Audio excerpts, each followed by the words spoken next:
Aplikasi Smart Planner ini bertujuan untuk membantu pengguna yang sering terlupa melakukan sesuatu perkara maupun tugasan harian.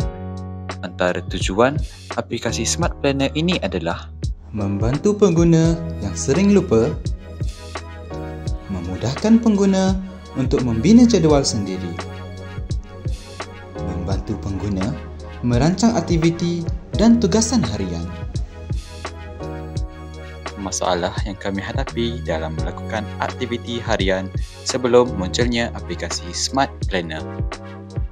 Sering terlupa untuk menyiapkan kerja sekolah yang diberikan oleh guru, ingin melakukan sesuatu tetapi tiada jadual untuk membuat aktiviti, jadual tidur yang tidak teratur.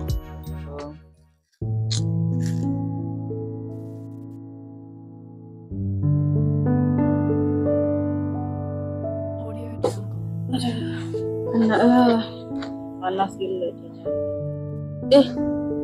Dah kerja sekolah kan ni? Kerja sekolah apa? Fizik tu. Alamak, aku tak ingat dia nak buat. Aku. Itulah aku dah kata suruh buat jadual kau tak nak buat. Lepas tu kau tak siap kerja sekolah pula. Nak buat macam mana? Aku balik aku penat. Lepas solat, mandi, terus tidur. Tak ada masa aku nak buat kerja sekolah sebab aku penat.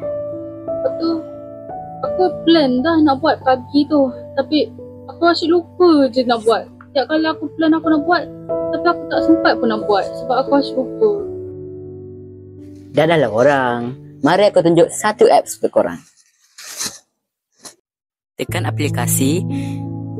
Button yang terdapat ialah button date untuk masukkan tarikh, button time untuk masukkan waktu ataupun masa, button add untuk tambah perkara ke dalam list.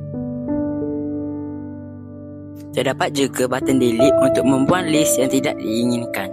Sebelah button delete adalah button share, di mana button ini untuk dihantarkan kepada rakan atau diri sendiri. Dan masukkan perkara yang anda ingin lakukan. Contohnya, saya memasukkan study at Mac.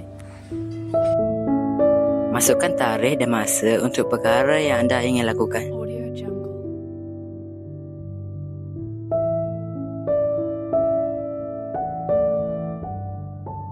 Tekan button add untuk tambah perkara ke dalam list.